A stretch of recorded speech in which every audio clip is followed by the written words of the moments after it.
में पीरियड्स का बहुत कॉमनली एसोसिएटेड रहता है। इसमें पीरियड्स की एबनॉर्मलिटीज जो होती हैं वो हाइपोथायराइड में भी होती हैं, हाइपरथायराइड में भी होती हैं। तो ज़्यादा एक्सेसिव ब्लीडिंग होना पीरियड्स में ये इसी से एसोसिएटेड है, हाइपोथायराइडिज्म से। तो पूरी बॉडी की फंक्शनिंग को एडवर्सली इफेक्ट करता है अगर थायराइड ग्लैंड कंट्रोल नहीं है। मतलब बेसिकली हमारा सारे फंक्शंस लो लेवल पे हो गए कि हमारी हाइपो में लो लेवल के हो गए, हाइपर में एक्स्ट्रा लेवल में हो गए। एक्स्ट्रा लेवल के अपने नुकसान है। हाइपर में पसीना, गर्मी, ट्रेमर्स, पेशेंट ट्रेमर्स हो रहे होंगे, हार्ट बीट तेज हो रही होगी, restlessness, they can't sit still, उन्हें फिजिटिंग रहेगी, उनको एक हेयर लॉस उस हिसाब से ज्यादा रहेगा, इंटेस्टाइनल मूवमेंट ज्यादा है तो एक लूज मोशन की टेंडेंसी रहेगी। अच्छा, तो हर एक तरह से वो चीज हाइपर में काम, उसका हर एक बॉडी का फंक्शन हाइपर में रहेगा। ज्यादा काम कर रहा है। इसमें भी पीरियड्स की एबनॉर्मलिटी रहेंगी। इसमें दूसरा रहता है किसी किसी में पीरियड्स बंद ही हो जाते हैं या फ्लो बहुत कम हो जाता है, चांसेस ऑफ अबॉर्शन बहुत बढ़ जाते हैं इसमें हाइपर में भी। हाइपो में कंसीव होने में दिक्कत होएगा, हाइपर में अबॉर्शन के चांसेस बढ़ जाएंगे। और इसी तरह at the time of delivery अगर अनकंट्रोल्ड हाइपरथायराइड है उसमें थायराइड स्टॉर्म का चांस रहता है, जिसमें एकदम से थायराइड बहुत ज्यादा एक्सेसिवली बढ़ जाती है और इवन अब तो खैर उतना कॉमन नहीं है, नहीं तो डेथ भी हो जाती है। क्योंकि हार्ट पे इतना ज्यादा लोड पड़ता है कि वो पंपिंग हार्ट की डिस्टर्ब हो जाती है। एक्सट्रीम कंडीशन में ही हो सकता है। हाइपरथायराइड में इसी तरह कार्डियक एरिथमा का बहुत चांसेस रहता है, एट्रियल फिब्रिलेशन कहलाता है, जिसमें हार्ट की कॉन्ट्रैक्टिलिटी इफेक्ट हो जाती है, रिदम उसकी खराब हो जाती है।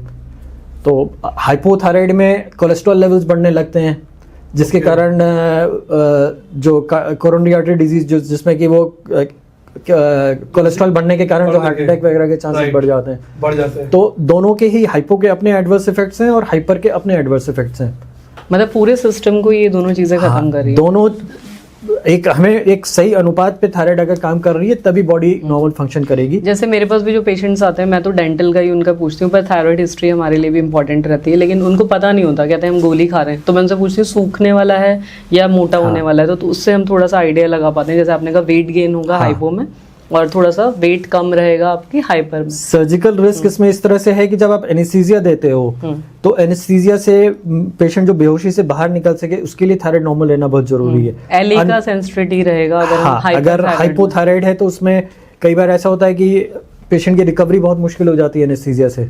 इसलिए हर एक सर्जन ये कोशिश करता है कि अनलेस की इमरजेंसी सर्जरी हो, पेशेंट का पहले थायराइड कंट्रोल करके तब कोई ऑपरेट करते हैं। तब करेंगे। अच्छा, थायराइड सर जैसे फीमेल्स में कॉमन है या मेल्स में कॉमन है, किस में ज्यादा कॉमन है और रीजंस क्या हैं? 5 to 10 टाइम्स फीमेल्स में ज्यादा कॉमन है, और केवल थायराइड ही नहीं, जितनी ऑटोइम्यून डिजीजेस होती हैं सब फीमेल्स में ज्यादा कॉमन होती हैं। और थायराइड का खास तौर पे देखा गया है हाइपो भी और हाइपर भी दोनों ही फीमेल्स में काफी ज्यादा कॉमन। अच्छा, ये ऑटोइम्यून ज्यादा रीजन रहता है इसका, मतलब बाकी रीजंस भी जो मोस्ट कॉमन कॉजेज हैं थायराइड के डिसफंक्शन के, पुराने जमाने में होता था कि आयोडीन की डेफिशिएंसी से हो रहा है। तो जो स्पेशली जो सब हिमालयन एरियाज रहते थे जहाँ पे कि आयोडीन नहीं है उतना जमीन में, तो वहां पे ज्यादा कॉमन था। वहाँ गेंगा रोग, गॉइटर ज्यादा कॉमनली मिलता था। नियर कोस्टल एरियाज में क्योंकि समुद्र के पानी में आयोडीन होता है तो वहां पे यूजुअली थायराइड नहीं मिलती थी प्रॉब्लम। लेकिन जैसे जैसे गवर्नमेंट ने उसको नमक के संग आयोडाइजेशन कंपलसरी कर दिया तो अब वो वाली कॉज नहीं है। अब ऑटो इम्यून कॉज के कारण थायराइड ज्यादा देखने में मिलता है।